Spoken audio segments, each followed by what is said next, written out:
All right. We got to move to our second Your Stock, Our Take. I think that is Brennan. And he's going to revisit a company that some people may know. I'm not sure, but Tesla, right? I think we've heard of it.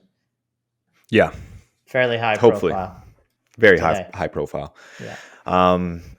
So I'll do kind of an update on Tesla here, but like really, we could probably call it a dog of the week and even month, as the stock is down 13% today. Again, we're recording on Monday, and is down 40% year to date.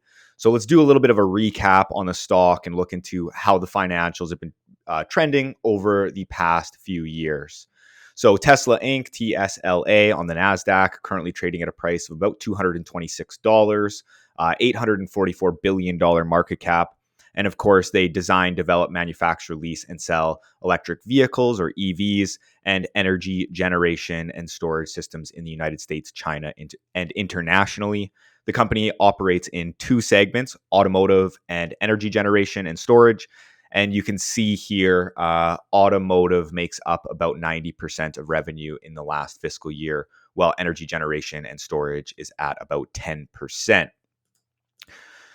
If you remember from my 2024 prediction made in January 2024, I predicted that Tesla would decline during the 2024 calendar year from its then current price of $256. And this was based on, number one, declining profit margins as the company slashed prices to maintain market share, and two, potential lower demand with elevated interest rates and more competition from large manufacturers releasing EVs. But despite what I predicted essentially coming to fruition, because of Elon's support of the Trump campaign and Trump getting elected as president, the stock absolutely took off in late 2024, with the stock finishing the year up over 60%. But it really didn't take too long for the hype to fade.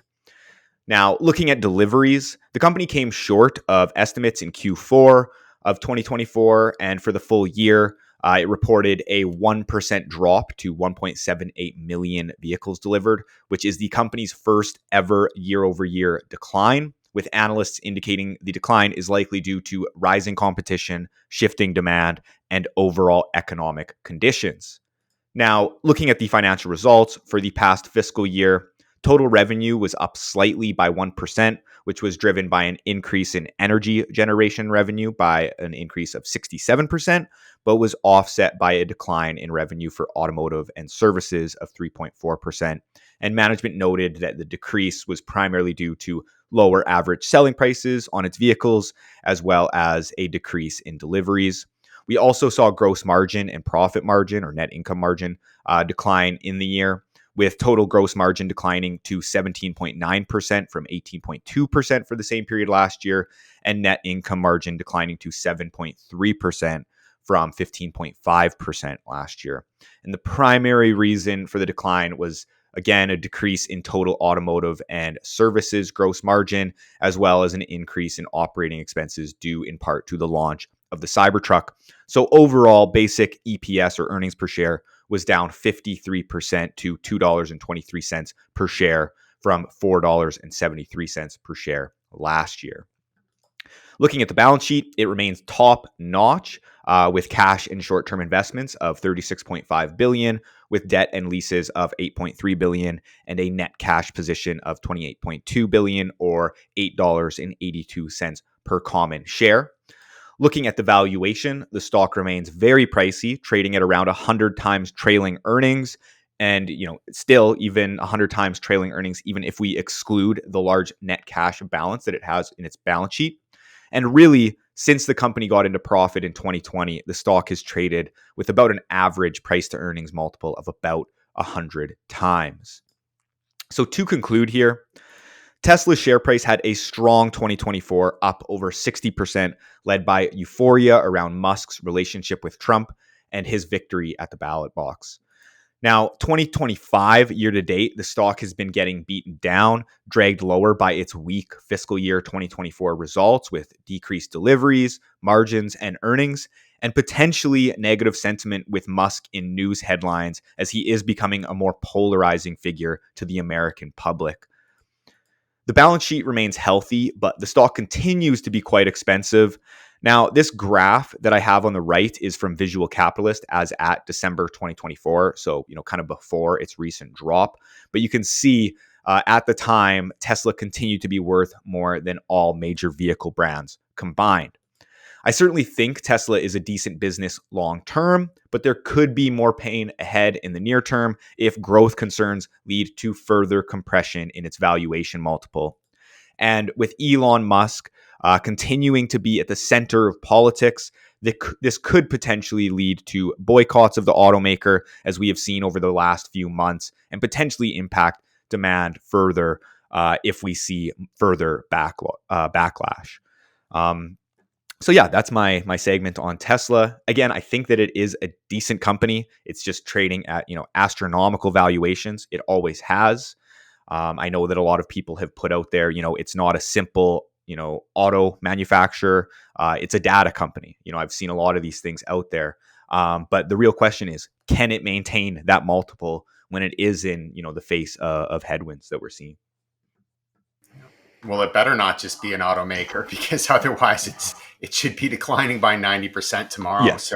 So yeah, I mean, it's a data company, but like, so is Microsoft, so is Google. They're not trading at 100 times earnings, Exactly. right? They're trading at like 30 times earnings, less for Alphabet. So, you look at the situation, like you have a company with, a highly controversial CEO. Like the people generally, I would think that would be more prone to buy electric vehicles, at least in I would say North America, probably Western Europe, are people that, are not likely to be in line with like, say, the current administration in the US, right? They wouldn't be conservatives. Now there's obviously going to be exceptions to that, but like my view is likely that EVs are not as popular. So, obviously Tesla is not in a good situation here, right? And as a shareholder of Tesla, from Elon Musk's perspective, he probably doesn't care as much, because he's, doing things that he sees as being bigger opportunities. But as a shareholder of Tesla, I'd be extremely concerned about that, because you also have a company, that was already, even before any of this happened, you were already starting to see sales slow and some cracks in the foundation there. So, yeah, for me, it doesn't look like the outlook is rosy.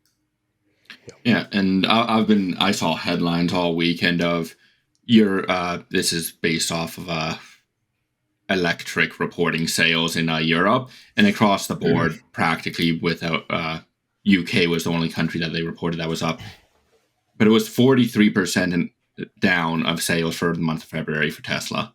That is just massive year-over-year drops for a company that's positioned as a growth company. Whether it's these are from the Q1 results, right? Yeah, and these are so forward-looking results. Yet, exactly, right? These are forward-look. If these are correct and this is systematic and not just some blip, that is extremely concerning when you're priced as a growth company and you're seeing a 40% drop year over year. And probably you don't get the 40% in North America or China, but like you're still seeing weakness there too. So it doesn't have to be a 40% drop. It can be a lot less than that, and that's still premium valuations. And if you see a 20% drop, that would be massive. 10% drop. I mean, for 100 times earnings, it's you want to see 20 to 50% growth or more, really. And actually, in China, there was a drop. This was from a different report, but it was 49% in February. So cut it in half. Wow. Okay. Yeah, so there you go. Half, I wouldn't. But yeah.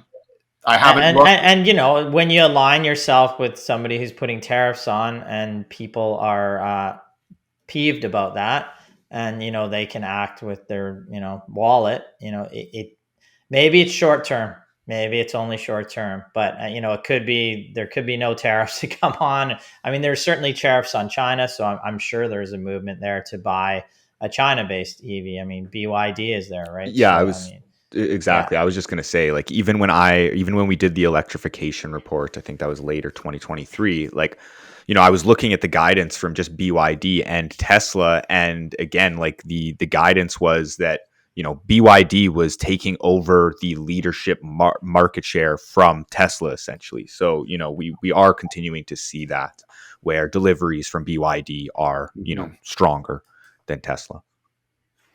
Yeah, it's interesting to see how that's going to play out. But yeah, there is. You would think there's going to be some backlash from that, and people can choose to buy one EV versus another, or not even an EV, right? And Mhm. you know, Tesla could get hurt there. Might be just short term. Yep. Maybe it's longer term. Yeah, those are hard things to protect. But certainly in the short term, the data is suggesting going forward, and that may not even really be into the next quarter, somewhat of the next quarter, but certainly a quarter after that, you're going to see that impacted. So Yeah. So people, essentially we can go back in time and give myself a check mark for my 2024 prediction, No, right? because it No, we need never to go at happening. that the was end of the year. only in But the just air. Should wait, have Thank because doubled maybe at down. the end of the year you'll have a much bigger gloat, depending on where the share price is. So I know. I'm just yeah. joking. Yeah.